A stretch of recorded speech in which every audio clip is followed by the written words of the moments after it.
السلام علیکم۔ حضور اکرم صلی اللہ علیہ وآلہ وسلم کی تیسری صاحبزادی سیدہ ام کلثوم رضی اللہ عنہا اور سیدنا عثمان رضی اللہ عنہ کا نکاح۔ یہ واقعہ سیرت ابن ہشام، تاریخ طبری اور تاریخ دمشق میں مذکور ہے۔ حضرت سیدہ رقیہ رضی اللہ عنہا کی وفات 2 ہجری میں ہوئی، جس کے بعد سیدنا عثمان رضی اللہ عنہ کافی عرصہ بہت رنجیدہ رہے۔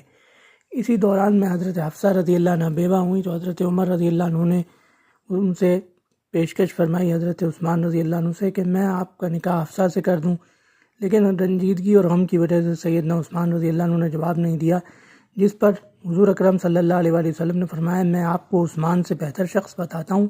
اور آپ کے لیے اور عثمان کے لیے آپ سے بہتر شخص ڈھونڈتا ہوں۔ میں اپنی بیٹی یعنی ام کلثوم رضی اللہ عنہ کا نکاح عثمان سے کر دیتا ہوں، آپ اپنی بیٹی یعنی حفصہ رضی اللہ عنہ کا نکاح مجھ سے کر دیں۔ یوں حضرت عثمان رضی اللہ عنہ کا دوسرا نکاح بھی حضور صلی اللہ علیہ وآلہ وسلم کی صاحبزادی سے ہوا۔ حضرت ام کلثوم رضی اللہ عنہ کے نکاح سے پہلے یعنی دور نبوت سے پہلے ان کی نسبت بھی ابو لہب کے ایک بیٹے عتیبہ سے طے ہو چکی تھی، لیکن جب حضور اکرم صلی اللہ علیہ وآلہ وسلم نے دعویٰ نبوت فرمایا، اعلان نبوت فرمایا، تو ابو لہب نے عتیبہ کو بھی کہا کہ تم بھی اپنی بیوی کو طلاق دو، اور عتیبہ کو خاص طور پر کہا کہ تم ذرا سخت طریقے سے طلاق دو۔ اس نے حضور اکرم صلی اللہ علیہ وآلہ وسلم کے پاس جا کر نہ صرف حضرت ام کلثوم رضی اللہ عنہ کو طلاق دی، بلکہ نہایت درست اور گستاخانہ الفاظ حضور اکرم صلی اللہ علیہ وآلہ وسلم کی شان میں بھی استعمال کیے اور حضور صلی اللہ علیہ وآلہ وسلم کو کافی رنجیدہ کیا، جس پر حضور صلی اللہ علیہ وآلہ وسلم جو کبھی کسی کے لیے دعائے شر نہیں فرماتے تھے، مجبور ہو گئے، یعنی یہاں تک ان کو تکلیف دی کہ آپ نے دعا فرمائی کہ یا اللہ اپنے کتوں میں سے ایک کتا اس پر مسلط کر دے،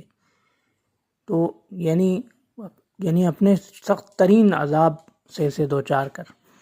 جب یہ بات ابو لہب کو پہنچی تو ابو لہب ڈرنے لگا، کیونکہ اسے پتہ تھا کہ حضور صلی اللہ علیہ وآلہ وسلم کی دعا یقیناً اثر کرے گی، چنانچہ وہ اپنے بیٹے کا بہت کرتا تھا، بہت خیال رکھتا تھا اور بہت اس کی حفاظت کرتا تھا۔ ایک دن سفر شام میں اپنے بیٹے کو وہ ساتھ لے گیا، عتیبہ کو ساتھ لے گیا، تو ایک جگہ اس نے قافلے نے پڑاؤ کیا تو اس نے کہا کہ تم سب سے اونچی جگہ پر میرے بیٹے کا بستر لگاؤ اور تم سب نیچے سو جاؤ۔ چنانچہ ایسا ہی کیا گیا، لیکن رات کے وقت ایک شیر آیا اور باقی سب کو سونگھتا ہوا عتیبہ کی طرف بڑھا، جو سب سے اونچی مچان پر بیٹھا تھا، سو رہا تھا۔ عتیبہ سب کو چھوڑ کر شیر عتیبہ کی طرف بڑھا اور اسے پھاڑ کھا گیا۔ تو یہ تھا اس گستاخ کا انجام جس نے حضور صلی اللہ علیہ وآلہ وسلم کی صاحبزادی سے نہ صرف نسبت توڑی بلکہ حضور اکرم صلی اللہ علیہ وآلہ وسلم کو بھی سخت کلامی سے رنجیدہ کیا۔ سیدنا عثمان رضی اللہ عنہ یعنی عتیبہ سے نسبت ختم ہونے کے بعد حضور صلی اللہ علیہ وآلہ وسلم نے حضرت رقیہ رضی اللہ عنہ کی وفات کے بعد حضرت ام کلثوم رضی اللہ عنہ کا نکاح سیدنا عثمان رضی اللہ عنہ سے فرما دیا۔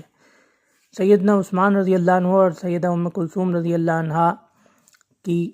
رفاقت کی زندگی حضرت رقیہ رضی اللہ عنہ کے ساتھ رفاقت کے مقابلے میں کم تھی، چونکہ حضرت ام کلثوم رضی اللہ عنہ کی وفات 9 ہجری میں ہو گئی۔ جب حضرت ام کلثوم رضی اللہ عنہ کا وصال ہوا تو حضور صلی اللہ علیہ وآلہ وسلم نے فرمایا کہ عثمان کا آپ کسی اور سے نکاح کر دیں، اگر میری اور بیٹیاں، یہاں تک کہ ایک روایت میں آتا ہے کہ حضور صلی اللہ علیہ وآلہ وسلم فرماتے ہیں میری اگر 40 بیٹیاں ہوتی، سب کا انتقال ہوتا جاتا، میں ایک کے بعد ایک عثمان کے نکاح میں دیتا چلا جاتا۔ تو یہ تھا حضرت عثمان رضی اللہ عنہ کا وہ شرف جس کی وجہ سے انہیں تاریخ میں ذو النورین یعنی 2 نوروں والے، 2 روشنیوں والے فرمایا گیا، کہا گیا، اور یہاں تک منقول ہے کہ تمام انبیاء کی امت میں کوئی ایسا شخص نہیں گزرا جس کے نکاح میں نبی کی 2 بیٹیاں ایک کے بعد ایک آئی ہوں۔ یعنی نبی کی بیٹی سے بہت سے افراد کا نکاح پہلے بھی ہو چکا ہے، لیکن ایسا کبھی نہیں ہوا کہ ایک بیٹی کا انتقال ہوا اور دوسری بیٹی کا نکاح بھی اسی شخص سے ہو گیا۔ یہ سیدنا عثمان رضی اللہ عنہ کو واحد انفرادی اور منفرد اعزاز حاصل ہے۔ تو یہ تھا حضور اکرم صلی اللہ علیہ وآلہ وسلم کی تیسری صاحبزادی سیدہ ام کلثوم رضی اللہ عنہ اور سیدنا عثمان رضی اللہ عنہ کے نکاح، ان کی نکاح سے پہلے نسبت اور ان کی وفات کا ایک تفصیلی واقعہ۔ انشاءاللہ اگلی ویڈیو میں ہم حضور صلی اللہ علیہ وآلہ وسلم کی نواسی حضرت زینب بنت علی رضی اللہ عنہما کے نکاح کا تفصیلی واقعہ آپ کی گوش گزار کریں گے۔ اللہ